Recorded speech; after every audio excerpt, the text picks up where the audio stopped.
Dear student, आज के video lecture में हम लोग sweetest love I do not गो जो आपकी पहली पोएट्री है, इसके कुछ इम्पॉर्टेंट क्वेश्चन को देखने वाले हैं। आज जो भी क्वेश्चन देखेंगे वो सारे के सारे सब्जेक्टिव क्वेश्चन होंगे। तो सबसे पहले आप ये जानिए कि जो सब्जेक्टिव क्वेश्चन पूछा जाता है आपके एग्जाम में वो इस तरीके से पूछा जाता है। Answer any 5 of the following, यानी बहुत सारे क्वेश्चन दिए हुए होते हैं, उनमें से किन्हीं 5 क्वेश्चन का आंसर देना होता है और वो आंसर आप देते हैं 40 से 50 शब्दों में। और एक क्वेश्चन का जब आप आंसर देते हैं तो आपको मिलता है 2 अंक, और इसी तरीके से जब आप 5 क्वेश्चन का आंसर दीजिएगा तो आपको 10 अंक मिल जाएगा। तो पहला क्वेश्चन देखते हैं, और बहुत छोटे छोटे क्वेश्चन पूछे जाते हैं। ऐसे तो पिछली एग्जाम में जो हुआ है पिछली बार, उसमें पोएट्री से ऐसे क्वेश्चन नहीं पूछे गए हैं, सिर्फ प्रोज से पूछे गए हैं। चलिए पहला क्वेश्चन देखते हैं। कहता है why does the poet want to go away from his beloved, मतलब कहता है कि कवि अपने प्रेमिका से दूर जाना क्यों चाहता है। तो इसका आंसर है he wants to go away because he is not tired of her. कवि अपने प्रेमिका से इसलिए दूर नहीं जाना चाहता है कि वह उससे उब गया है। ये तो आपका पोएट्री का लाइन है। अब दूसरी बात यहाँ पे ये है, he knows that is certain, यहाँ पे इन की जगह पे इज होगा, ठीक है ना। टाइपिंग मिस्टेक है तो आप इसे सुधार लीजिएगा। तो कहता है कि उसे पता है कि मृत्यु निश्चित है, वह चाहता है, देखिए कभी चाहता है कि मृत्यु तो निश्चित है, तो ऐसा क्यों न करें कि आज एक दूसरे से अलग होने के बहाने इस मृत्यु के बिछुड़न को आज ही महसूस कर लिया जाए। तो वही कहता है he knows death is certain and it will ultimately part them, मतलब कवि को पता है कि मृत्यु निश्चित है और एक न एक दिन हमें ये अलग कर ही देगा। यहाँ पे पार्ट का मतलब है अलग करना, ठीक है। चलिए दूसरा नंबर क्वेश्चन है what are the things according to John Donne that the sun does not have, कहता है कि कौन सी ऐसी चीज़ें हैं जॉन डन के अनुसार जो सूर्य के पास नहीं है। तो आपको पता है ये बातें, तो यहाँ पे आंसर है the sun has neither desire nor sense, मतलब जो सूर्य है उसके पास न ही कोई इच्छा है और न ही उसके पास प्यार वाला कोई सेंस है। He has not any shorter way to return his beloved, और सूर्य के पास न ही कोई आसान सा छोटा सा रास्ता है जो कि अपनी प्रेमिका के पास वो वापस जल्दी लौट सके। यहाँ पे देखिएगा ही का जो प्रयोग हुआ है ना, ये सूर्य के लिए ही हुआ है, इसके लिए कंफ्यूज नहीं होना है। क्योंकि जब देखिए निर्जीव चीज़ों को, यहाँ पे ग्रामर बता रहा हूँ क्योंकि काम देगा, ठीक है ना। तो जब कोई भी निर्जीव चीज़ को पर्सोनिफिकेशन किया जाता है, मतलब उसको मानवीकरण किया जाता है, मानव के रूप में देखा जाता है, इसीलिए आया है ही, ठीक है ना। चलिए आगे चलते हैं। तीसरा नंबर क्वेश्चन है how can lovers overcome bad chance, कहता है कि जो लवर्स होते हैं, जो प्रेमी होते हैं, खराब परिस्थितियों को कैसे ख़त्म करते हैं, मतलब खराब परिस्थितियों से कैसे पार पाते हैं, उससे निजात पाते हैं, मतलब उसको छोड़ पाते हैं, उससे बाहर निकल जाते हैं, ऐसा, ठीक है ना, ओवरकम। तो इसका आंसर है a true lover can overcome bad chance by gathering strength.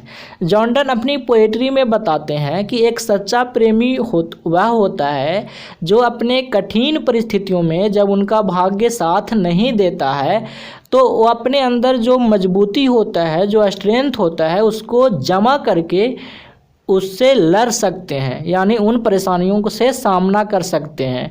They can join their hands, और वे दोनों हाथ में हाथ मिलाकर, यहाँ पे लिटरली वो फिजिकली हाथ मिलाने वाला बात नहीं है, कहने का सीधा मतलब है कि दोनों अगर साथ होंगे प्रेमी तो बड़ी से बड़ी परिस्थितियों को पार पा सकते हैं। Face that bad condition easily, मतलब वो जो बैड कंडीशन होता है, जो ख़राब परिस्थिति होता है, उसको आसानी से सामना कर सकते हैं।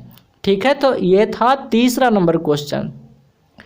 अब चलते हैं आगे फोर्थ क्वेश्चन में। कहता है what will make the poet's journey speedier according to poem sweetest love I do not go. मतलब कहता है कि sweetest love I do not go कविता के अनुसार पोएट का जो यात्रा है वो तेज जो यात्रा हो जाता है। कौन सी ऐसी चीज़ें हैं जो उसकी यात्रा को तेज कर देता है? तो आंसर देखते हैं। अकॉर्डिंग टू द पोएम मतलब कविता के अनुसार, जो कविता में बताया गया है, डिजायर्स मतलब जो चाहत होती है, जो इच्छाएं हैं, सेंस जो प्यार के लिए उनके पास जो उनका प्यार के लिए जो सेंस है उनके लिए, and shorter way to return to his beloved will make poet's journey speedier.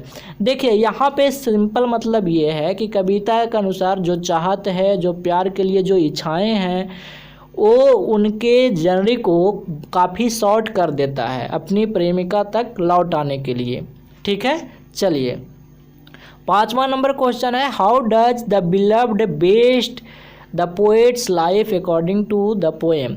कहता है कि कविता के अनुसार जो उनकी प्रेमिका है वो कवि का लाइफ कैसे बेस्ट करती है, मतलब कैसे बर्बाद करती है। तो आपको पता है वहाँ पे जॉर्डन कहते हैं अपनी कविता में कि तुम जब रोती हो ना तो मेरी सांसें तुम्हारी सांसों के साथ चली जाती है, और कभी कभी तो ऐसा होता है कि मेरा खून भी सूख जाता है और तुम मुझे बर्बाद कर रही हो। तो वही क्वेश्चन है, देखिएगा। She wastes the poet's life by sighing and weeping. मतलब कहता है कि कभी जो प्रेमिका है वो उनका लाइफ रोकर और आहें भरकर बर्बाद करती है। Because the poet and his beloved have already one life and two bodies. क्योंकि कवि और उनकी प्रेमिका दो जान, वो क्या बोलते हैं यहाँ पे, एक जान और दो बॉडी, ठीक है ना, दो दिल और एक जान कहते हैं ना, वही मतलब कुछ इस तरीके का सिचुएशन है। दे लव ईच अदर, और वे दोनों एक दूसरे से प्यार करते हैं। सो इसीलिए ही फील्स हर्ट, इसलिए उनको दर्द महसूस होता है जब उनकी प्रेमिका रोती है।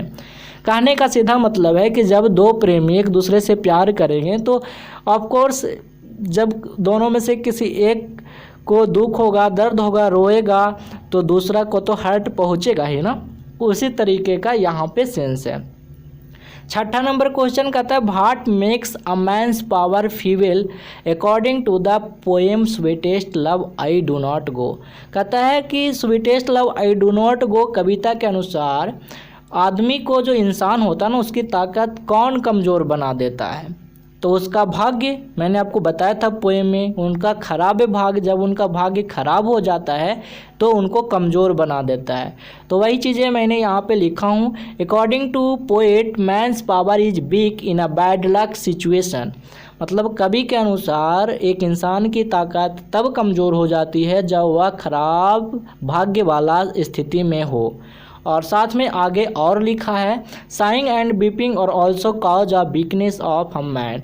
और उनकी प्रेमिका जब रोती है, आहें भरती है, तो भी एक कारण होता है आदमी के कमजोरी का। जैसे आप भी किसी को प्यार करते हो और अगर वो रोने लगती है और वो अपनी बातों को मनवाने लगती है तो आप कमज़ोर हो जाते हो उनका जो रोने का जो दर्द है उसको सुनकर और समझकर, ठीक है ना। तो इस तरीके का सीन यहाँ पे भी है। चलिए, बहुत मजाक हुआ है कि नहीं। अब देखिए लाइन एक्सप्लेनेशन बहुत इम्पॉर्टेंट है, तो लाइन एक्सप्लेनेशन के लिए पहले ही वीडियो बना रखा हूँ। देखिए यहाँ पे पार्ट 1 आपको दिख रहा होगा, सॉरी ये नहीं है, यहाँ पे है लाइन एक्सप्लेनेशन पार्ट 1, ठीक है, sweetest love I don't go का। और यहाँ पे है पार्ट 2, यानी 2 वीडियो में मैं आपको लाइन एक्सप्लेनेशन करवा चुका हूँ। तो कहाँ मिलेगा वो बता रहा हूँ, सुनिएगा ध्यान से। यहाँ पे ऊपर मिलेगा आई बटन पे, आई बटन बोले तो यहाँ पे इस तरीके का बटन बन के आ रहा होगा, उस पर क्लिक करिएगा तो आपको दोनों वीडियोज मिल जाएंगे। या फिर इस वीडियो के कमेंट बॉक्स में मैं उस वीडियो का लिंक को पिन कर दिया हूँ, मतलब सबसे ऊपर ही कमेंट बॉक्स में दिख जाएगा, तो वहाँ से देख सकते हैं। या फिर आप प्लेलिस्ट में जाकर देख सकते हैं। देखिए प्लेलिस्ट में सीरियल नंबर से आपको सजाया हुआ है। पहले है पोएट्री का एक्सप्लेनेशन, उसके बाद ऑब्जेक्टिव क्वेश्चन, उसके बाद लाइन एक्सप्लेनेशन, और उसके बाद आप जो ये वीडियो देख रहे हो ना, ये चला जाएगा। ठीक है, तो एक बात और, अगर आप पीडीएफ या फिर बहुत सारे नोट्स को डाउनलोड करना चाहते हैं और क्यूज करना चाहते हैं तो आप टेलीग्राम चैनल बीरबल प्रसाद सर को ज्वाइन कर लीजिए, वहाँ पे आपको मिल जाएगा। तो आज तक इतना ही। Thanks for watching, bye bye, मिलते हैं नेक्स्ट वीडियो में।